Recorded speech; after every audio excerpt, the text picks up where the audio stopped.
The story of the Haudenosaunee, the people of the Longhouse, begins in a time of darkness. Before the Confederacy, the nations that would form this great league, the Mohawk, Oneida, Onondaga, Cayuga, and Seneca, were locked in endless cycles of violence.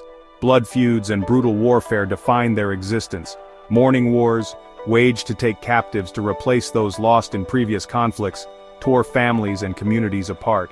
This was an era of fear, where trust had vanished and survival was a daily struggle. The forests of what is now upstate New York echoed with cries of grief and vengeance. It was a world seemingly broken beyond repair, a landscape scarred by division and perpetual conflict, with no clear path toward unity or healing. Into this chaos came a messenger of peace. His name was Oneida, known as the Great Peacemaker. He was a Huron who traveled with a powerful vision from the Creator. He saw the 5 warring nations united under a great tree of peace, its branches offering shelter to all who sought it, and its roots spreading in the 4 directions. His message was radical and transformative. He spoke of ending the bloodshed, of replacing the law of revenge with a new law based on reason, righteousness, and power. He argued that strength came not from individual might, but from collective unity. This vision was not easily accepted, as generations of hatred and mistrust had hardened the hearts of many warriors and leaders. The peacemaker was not alone in his quest. He found a crucial ally in Hiawatha, an Onondaga man consumed by grief after losing his family to the violence. Hiawatha's sorrow made him receptive to the peacemaker's message, and he became its most eloquent and passionate advocate. Together, they traveled from nation to nation, patiently explaining the principles of the great law of peace. They faced immense resistance, particularly from a powerful and malevolent Onondaga sorcerer named Tododaho, whose twisted body and mind symbolized the pervasive conflict of the era. Overcoming Tododaho's darkness was the final and most difficult step in bringing the nations together under a single, unifying law. Their success marked the birth of the Iroquois Confederacy, one of the earliest and most enduring participatory democracies in world history. The 5 nations agreed to bury their weapons of war under the Great Tree of Peace, symbolically ending their feuds forever.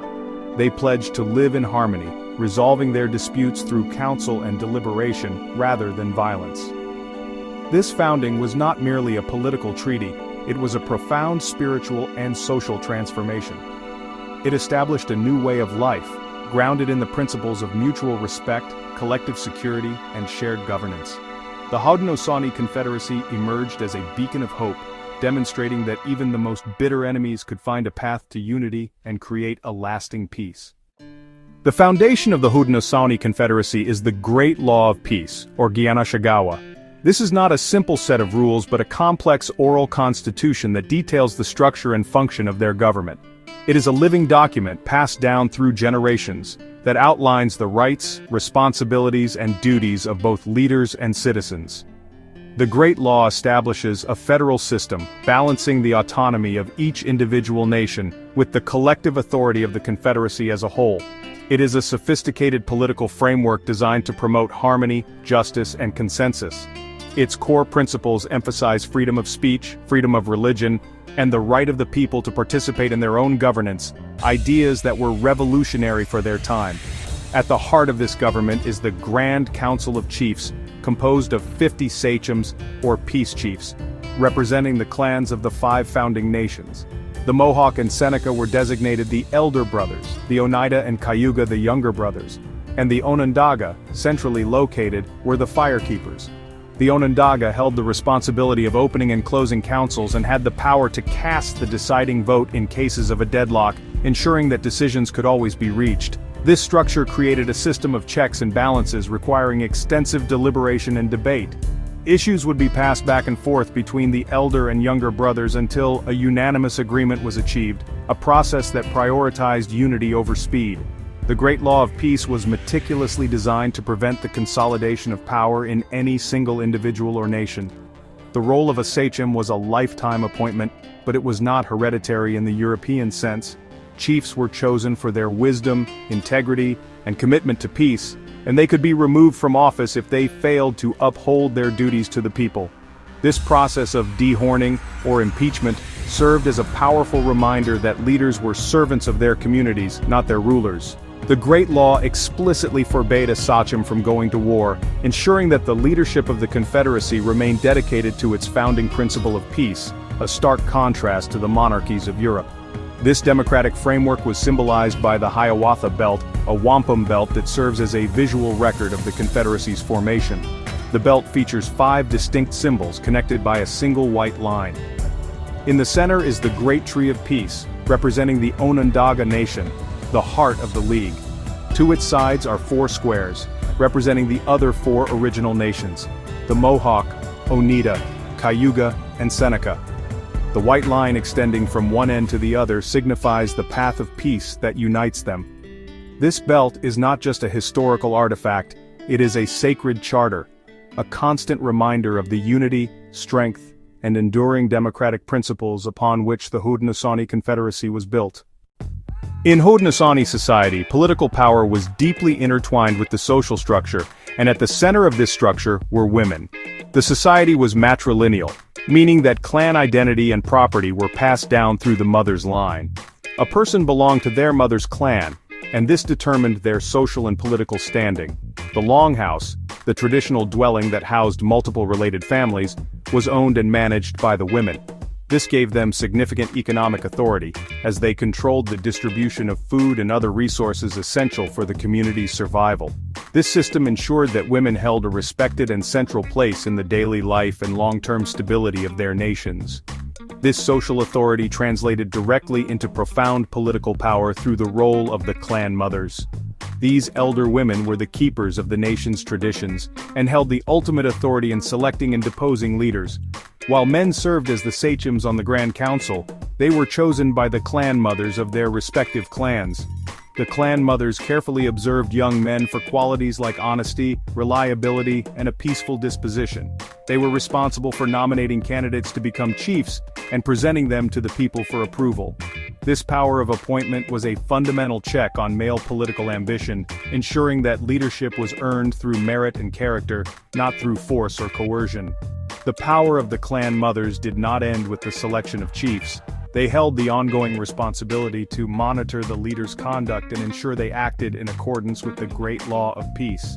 If a sachem began to act selfishly, ignored the will of the people, or failed in his duties, the clan mother had the authority to warn him. She would first approach him privately, then a second time with a male witness, and a third time before the entire clan.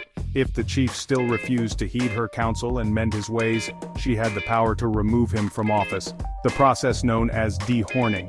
This ultimate authority rested with the women, making them the true guardians of the democratic principles of the Confederacy. This system of gender balance was a source of great stability and strength for the Haudenosaunee. It was a concept that utterly baffled the patriarchal European colonists who encountered them. The Europeans, accustomed to societies where women had few, if any, political rights, could not comprehend a government where women held the power to install and remove the highest leaders. The role of the clan mothers demonstrates a political sophistication that recognized the necessity of both male and female perspectives in governance. It was a system that valued cooperation over domination, and ensured that the leadership remained accountable to the people they served, particularly to the women who were the literal and figurative heart of the nation. With the arrival of European colonists in the 17th century, the Haudenosaunee found themselves in a precarious but powerful position. Geographically, their territory in what is now New York State was a strategic corridor between the French colonies in the St. Lawrence Valley and the English colonies along the Atlantic coast. This location made them a crucial buffer and a potential ally for both imperial powers. The Confederacy quickly understood the shifting landscape and leveraged its unified strength to play the European rivals against each other. They became masters of diplomacy, engaging in complex negotiations to protect their sovereignty and advance their own interests in the burgeoning fur trade. The Haudenosaunee developed a sophisticated diplomatic strategy known as the playoff system. By refusing to commit fully to either the French or the English, they maintained their independence and forced both sides to court their favor with gifts, trade goods, and weapons. They entered into a series of treaties, most notably the Covenant Chain, a complex alliance with the English. This was not a relationship of submission, but a partnership between sovereign nations, symbolized by a silver chain that had to be periodically polished through councils and gift exchanges to maintain its strength. This diplomatic maneuvering allowed the Confederacy to exert influence far beyond its own numbers, making it a dominant power in colonial North America for over a century. However, this delicate balance was fraught with danger. The fur trade, while economically beneficial, also fueled competition and conflict. It brought European diseases that devastated indigenous populations and created a dependency on manufactured goods like firearms and metal tools. The constant pressure from colonists seeking land created endless friction along their borders. The Confederacy had to navigate not only the rivalries between European empires, but also the internal pressures these relationships created. Different nations within the League sometimes favored different allies, with the Mohawk, for example, often leaning toward the English, while some Western nations maintained ties with the French, testing the unity of the Great Law. Despite these challenges, the Haudenosaunee Confederacy maintained its political and military dominance for a remarkable period. Their ability to speak with a unified voice through the Grand Council gave them a significant advantage over other, more fragmented indigenous groups. European officials learned that to secure peace or an alliance in the region, they had to negotiate with the sachems at Onondaga. The Confederacy's control over the key trade routes and its formidable military reputation meant that its neutrality was often more valuable to the Europeans than its active alliance. This era showcased the political genius of the Haudenosaunee, who turned their strategic location into a source of immense power and influence in a world being rapidly transformed by colonization. The 17th century was a period of intense conflict and expansion for the Haudenosaunee, largely driven by the insatiable European demand for beaver pelts. This era, known as the Beaver Wars, saw the Confederacy engage in a series of far-reaching military campaigns to control the lucrative fur trade. Having depleted the beaver populations in their own territory through trade with the Dutch, and later the English, the Haudenosaunee warriors pushed west and north into the territories of their rivals. They sought to intercept fur shipments headed for French trading posts, and to secure new hunting grounds for themselves. This was not just an economic conflict, it was a struggle for survival and dominance in a rapidly changing world. Armed with firearms supplied by their European trade partners, Haudenosaunee war parties became a formidable military force. They launched devastating attacks against neighboring Algonquian-speaking peoples in the Huron-Wyandot Confederacy, who were the primary middlemen in the French fur trade. The goal was to disrupt the French trade network and redirect the flow of furs through Haudenosaunee territory to their English and Dutch allies. These campaigns were brutal and effective, leading to the dispersal and near destruction of several rival confederacies. The Iroquois expanded their influence over a vast territory, stretching from the Ottawa River in the north to the Ohio Valley in the south. These wars had a profound impact on the Haudenosaunee themselves. The constant warfare took a heavy toll, and the Confederacy suffered significant losses. To replenish their numbers, they adopted large numbers of captives from the nations they defeated. These captives were not treated as slaves, but were integrated into Haudenosaunee families and clans, eventually becoming full members of the community. This practice of mass adoption dramatically altered the demographic makeup of the five nations, incorporating diverse peoples and cultures into the fabric of the Confederacy. It was a strategy of survival and adaptation, demonstrating the Haudenosaunee's capacity to absorb and assimilate others to maintain their strength. The Beaver Wars ultimately solidified the Haudenosaunee's reputation as the dominant indigenous power in northeastern North America. Their military prowess and strategic control over the fur trade forced both European powers and other native nations to reckon with their authority. While the wars were born of economic necessity and fueled by European rivalries, they demonstrated the Confederacy's ability to project power and defend its interests in a violent and competitive colonial landscape. This period of expansion, though marked by brutal conflict, was a testament to the organizational strength and military discipline fostered by the unity of the Great Law of Peace, which allowed the five nations to act in concert for a common purpose. The American Revolution proved to be a catastrophic event for the Haudenosaunee Confederacy. For centuries, they had successfully maintained their unity and power by balancing the French and the English. But with the French defeated in 1763, that delicate balance was gone. The Confederacy was now caught directly between Great Britain and its rebellious American colonies. Both sides demanded their allegiance, placing immense strain on the Grand Council at Onondaga. The principles of the Great Law of Peace, which had guided them for generations, were tested as never before. The central fire at Onondaga, which had burned for centuries as a symbol of their unity, was about to be extinguished. The pressure to choose a side fractured the Confederacy's long-standing political unity. The Grand Council, unable to reach the required consensus, advocated a policy of neutrality. However, the ties of individual nations to the warring parties were too strong to overcome.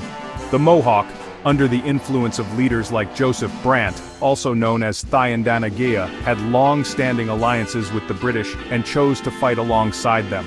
The Cayuga, Seneca, and Onondaga also largely sided with the British, who had promised to protect their lands from colonial encroachment. In contrast, the Oneida and Tuscarora, influenced by a Presbyterian missionary and their proximity to American settlements, chose to ally with the revolutionaries, hoping to secure their favor and land rights after the war. This division led to a devastating civil war within the Confederacy.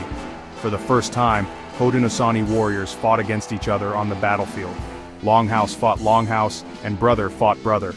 The American response to the Confederacy's British allied factions was merciless. In 1779, General George Washington ordered the Sullivan Expedition, a brutal, scorched-earth campaign designed to destroy the Haudenosaunee heartland. American soldiers marched through Seneca and Cayuga territory, burning more than 40 towns and villages, destroying vast fields of crops, and leaving thousands homeless and starving as winter approached. This campaign was an act of terror intended to break the power of the Confederacy forever. When the Revolution ended with the Treaty of Paris in 1783, the Haudenosaunee were betrayed. Their British allies abandoned them, ceding all lands east of the Mississippi River to the new United States without any mention or protection for their indigenous allies. The Americans, now victorious, saw the Haudenosaunee not as sovereign nations but as conquered peoples. In the years that followed, through coercive and fraudulent treaties like the Treaty of Fort Stanwix in 1784, the United States dispossessed the Six Nations of millions of acres of their ancestral land. The war shattered their political unity, decimated their population, and scattered their people, leaving the once mighty Confederacy in a desperate struggle for survival. In the wake of the American Revolution, the Haudenosaunee faced an existential crisis. Their land base was drastically reduced to small reservations and their people were scattered. Yet, the principles of the Great Law of Peace and the spirit of the Confederacy endured. Throughout the 19th and 20th centuries, they fought to maintain their culture, their languages, and their political identity against overwhelming pressure to assimilate. Leaders like Eli Parker, also known as Onondaga, a Seneca sachem who served as a Union general and commissioner of Indian Affairs, navigated the complex world of American politics to advocate for his people's rights. The traditional government of the Grand Council continued to meet, asserting its sovereignty even when unrecognized by the United States and Canada. The Haudenosaunee have demonstrated remarkable resilience and creativity in adapting to modern challenges while upholding their traditions. They have become powerful advocates for indigenous rights on the global stage. A potent symbol of this is the Haudenosaunee Passport, which the Confederacy issues to its citizens as an assertion of their national sovereignty. While not universally recognized, delegations have used these passports to travel to international forums, insisting on their status as a nation predating the states that now surround them. This act is a powerful political statement, a refusal to be defined or limited by colonial borders, and a testament to their unbroken chain of governance. This spirit of sovereignty is also vibrantly expressed through the sport of lacrosse. Known to the Haudenosaunee as the creator's game, lacrosse is more than just a sport. It is a sacred tradition with deep cultural and spiritual meaning, often played to heal the people and honor the creator. The Haudenosaunee Nationals lacrosse team competes internationally as a sovereign nation, separate from the United States or Canada. Their presence on the world stage is a source of immense pride and a visible demonstration of their distinct national identity. When they take the field under their own flag, they are not just playing a game, they are performing an act of cultural and political resistance. Today, the Haudenosaunee Confederacy stands as a powerful symbol of indigenous strength, democratic tradition, and enduring resistance. Its historical influence is undeniable, Many historians argue that its concepts of federalism, personal liberty, and checks and balances influenced the thinking of American colonists, like Benjamin Franklin, as they framed the United States Constitution. But the Confederacy is not merely a historical relic. It is a living, breathing political and cultural entity that continues to fight for its land, its rights, and its future. The story of the Haudenosaunee is a vital reminder that true democracy can take many forms, and that the struggle for justice, peace, and self-determination is a timeless and ongoing endeavor.